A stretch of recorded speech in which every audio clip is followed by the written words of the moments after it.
Dear students, आज का हमारा वीडियो है प्रधानमंत्री व मंत्रिपरिषद। पिछले वीडियो में मैंने आपको भारत के संविधान में वर्णित राष्ट्रपति का कार्य, राष्ट्रपति का चुनाव, राष्ट्रपति पर महाभियोग की प्रक्रिया, राष्ट्रपति की सामान्य शक्तियां और राष्ट्रपति की अनुच्छेद 352, 356 और 360 में वर्णित आपातकालीन शक्तियों का जिक्र किया। आज के वीडियो में उसके बाद नेक्स्ट है प्रधानमंत्री और मंत्रिपरिषद। प्रधानमंत्री व उसकी मंत्रिपरिषद, इसमें सबसे पहले मैं आपको यह अवगत कराऊं कि मंत्रिपरिषद और मंत्रिमंडल में क्या अंतर है। नंबर 1, ये सामान्य ज्ञान की दृष्टि से भी बहुत महत्वपूर्ण है। सिर्फ अनुच्छेद 352 में कैबिनेट या मंत्रिमंडल शब्द का उल्लेख है। इसके अलावा सभी जगह संविधान में मंत्रिपरिषद शब्द का उल्लेख हुआ है। नंबर 2, मंत्रालय का मुखिया या हेड कैबिनेट मंत्री होता है, जबकि अन्य मंत्री उसके सहायक होते हैं। नंबर 3, कैबिनेट मंत्रियों का समूह मंत्रिमंडल और कैबिनेट मंत्री होते हैं। राज्य मंत्री स्वतंत्र प्रभार, राज्य मंत्री और उप मंत्रियों का समूह मंत्रिपरिषद कहलाता है। यानी कैबिनेट मंत्रियों का समूह मंत्रिमंडल और कैबिनेट मंत्री होता है और मंत्रिपरिषद में राज्य मंत्री, स्वतंत्र प्रभार वाले राज्य मंत्री और उप मंत्रियों का जो समूह होता है वो मंत्रिपरिषद कहलाता है। यानी मंत्रिपरिषद में समस्त प्रकार के मंत्री आते हैं और मंत्रिमंडल या कैबिनेट में जो टॉप लेवल के मंत्री होते हैं, जो अपने विभागों के मुखिया होते हैं, जो स्वतंत्र होते हैं, जो अपने विभाग का मुखिया होता है, वो कैबिनेट मंत्री कहलाते हैं, जिन्हें किचन कैबिनेट भी कहा जाता है। मंत्रिपरिषद का पद सोपान इस प्रकार है, यानी मंत्रिपरिषद में कौन कौन शामिल होंगे। कैबिनेट मंत्री, राज्य मंत्री, स्वतंत्र प्रभार, राज्य मंत्री और उप मंत्री, ये चारों प्रकार के मंत्री मंत्रिपरिषद कहलाती है। और इसमें जो टॉप लेवल का कैबिनेट मंत्री होता है वो मंत्रिमंडल कहलाता है। ये फर्क होता है मंत्रिपरिषद और मंत्रिमंडल में। प्रधानमंत्री पीएम पद का उल्लेख निम्न अनुच्छेद में किया गया है। अनुच्छेद 74, 75 और 78 में प्रधानमंत्री पद का उल्लेख किया गया है। यानी भारत के संविधान के अनुच्छेद 74, 75 और 78 में प्रधानमंत्री पद का उल्लेख किया गया है। प्रधानमंत्री की नियुक्ति अनुच्छेद 74 के तहत होती है, लेकिन वह उसी दल का होता है जिस दल का लोकसभा में बहुमत होता है। इसका तात्पर्य यह होता है कि भारत के संविधान में यह प्रावधान किया गया है कि प्रत्येक 5 साल के बाद निर्वाचन आयोग लोकसभा का चुनाव संपादन करवाता है। इस चुनाव में जिस राजनीतिक दल को बहुमत मिलता है उस दल का नेता देश का प्रधानमंत्री बनता है। यानी लोकसभा में जिस राजनीतिक दल को बहुमत मिलता है उस दल के नेता को राष्ट्रपति प्रधानमंत्री पद पर नियुक्त करता है। पीएम भी एक कैबिनेट मंत्री होता है, इसलिए यह समकक्षों में प्रथम है। इसका मतलब यह है कि प्रधानमंत्री भी एक कैबिनेट स्तर का मंत्री होता है, लेकिन यह समकक्षों में प्रथम है। यानी कैबिनेट का जो मुखिया होता है वो प्रधानमंत्री होता है। कैबिनेट का जो सबसे प्रमुख व्यक्ति होता है, जिसको मुखिया का दर्जा दिया गया है, वह देश का प्रधानमंत्री होता है। पीएम मंत्रिमंडल का जीवनदाता एवं निर्माता है, क्योंकि प्रधानमंत्री ने त्यागपत्र दे दिया हो तो वह पूरी मंत्रिपरिषद का त्यागपत्र माना जाता है। लेकिन प्रधानमंत्री या पीएम तभी त्यागपत्र देता है जब लोकसभा में उसका बहुमत नहीं होता है। इसका तात्पर्य यह हुआ कि प्रधानमंत्री मंत्रिमंडल का जीवनदाता और निर्माता होता है, क्योंकि प्रधानमंत्री जब तक त्यागपत्र नहीं देता है तब तक सरकार निर्विवाद रूप से चलती है।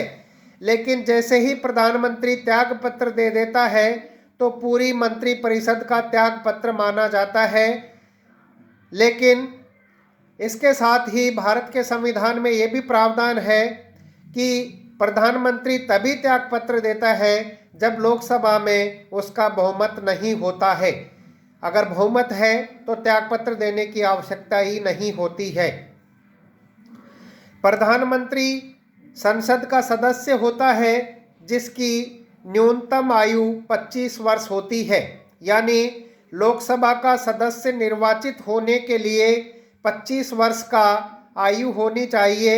यानी लोकसभा के सदस्य, जो मैं आगे आपको टॉपिक में बताऊंगा कि लोकसभा का सदस्य निर्वाचित होने के लिए क्या क्या योग्यता होनी चाहिए, उसमें सबसे पहले भारत का नागरिक हो, जिसकी उम्र 25 वर्ष पूरी हो गई हो वो हो।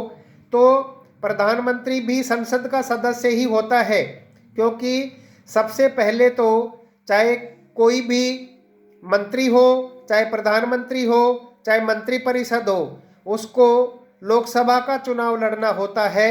और लोकसभा का चुनाव लड़ने के उपरांत ही जिस राजनीतिक दल का बहुमत मिलता है उस दल का नेता प्रधानमंत्री होता है, और उसी दल के सदस्यों को प्रधानमंत्री मंत्रिमंडल में लेता है। तो प्रधानमंत्री चूंकि संसद का सदस्य होता है जिसकी न्यूनतम उम्र 25 वर्ष होती है। प्रधानमंत्री सांसद के रूप में वेतन भत्ते लेता है, और सांसद का वेतन निर्धारण संसद करती है। यानी सांसदों को, जो मेंबर ऑफ पार्लियामेंट होते हैं, जो लोकसभा के सदस्य होते हैं, उन सब के वेतन भत्तों का निर्धारण संसद के द्वारा किया जाता है। नेक्स्ट है, प्रधानमंत्री नक्षत्रों के बीच चंद्रमा है, चमकता हुआ सूर्य पिंड है, और प्रधानमंत्री सत्ता का केंद्र बिंदु है। इसलिए सरकार का अध्यक्ष प्रधानमंत्री और देश का अध्यक्ष राष्ट्रपति होता है। इसका तात्पर्य यह है कि प्रधानमंत्री सत्ता का केंद्र बिंदु होता है, प्रधानमंत्री नक्षत्रों के बीच का चंद्रमा होता है, चमकता हुआ सूर्य पिंड होता है। इसलिए सरकार का अध्यक्ष प्रधानमंत्री होता है, भले ही देश का अध्यक्ष राष्ट्रपति होता हो। तो सत्ता का केंद्र बिंदु प्रधानमंत्री होता है। वे कार्य जिनका संविधान में उल्लेख नहीं है, यानी कुछ ऐसे कार्य भी होते हैं जिनका उल्लेख संविधान में नहीं होता, लेकिन प्रधानमंत्री की महत्वपूर्ण भूमिका होती है। जैसे नीति आयोग, जिसका पहले नाम योजना आयोग था, और 1 जनवरी 2015 के बाद इसका नाम नीति आयोग हो गया। 1 जनवरी 2015 से पहले इसे योजना आयोग कहते थे, और योजना आयोग या वर्तमान नीति आयोग का अध्यक्ष प्रधानमंत्री ही होता है। तो ये कुछ असंवैधानिक आयोग हैं जिनका उल्लेख संविधान में नहीं किया गया है। दूसरा है राष्ट्रीय विकास परिषद, इसका अध्यक्ष भी देश का प्रधानमंत्री ही होता है। तीसरा है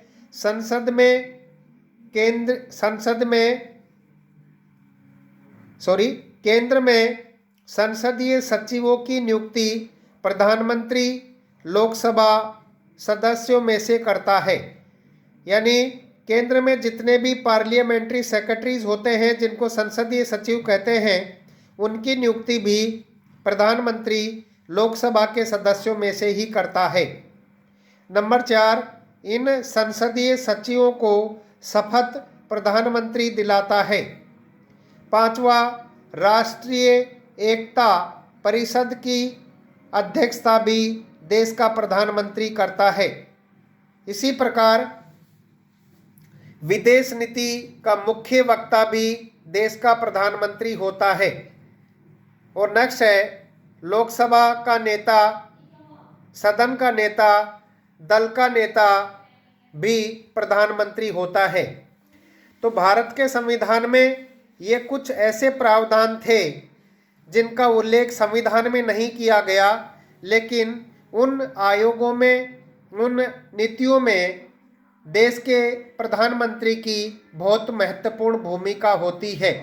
चाहे नीति आयोग की बात करें, चाहे राष्ट्रीय विकास परिषद की बात करें, चाहे संसदीय सचिवों की नियुक्ति की बात करें, चाहे राष्ट्रीय एकता परिषद की अध्यक्षता की बात करें, चाहे विदेश नीति की बात करें, चाहे लोकसभा के नेता की बात करें, इनका उल्लेख यद्यपि भारत के संविधान में नहीं है, पुनरपि इन सब आयोगों में देश के प्रधानमंत्री की महती भूमिका होती है। और वर्तमान समय में तो चूँकि लोकसभा में भारतीय जनता पार्टी को पूर्ण बहुमत प्राप्त है, 2/3 बहुमत प्राप्त है, इसलिए देश के प्रधानमंत्री नरेंद्र भाई मोदी जी की बहुत अधिक महत्वपूर्ण भूमिका है। तो ये प्रधानमंत्री के बारे में भारत के संविधान में कुछ मुख्य बिंदु थे जिनका मैंने आपको अध्ययन कराया है।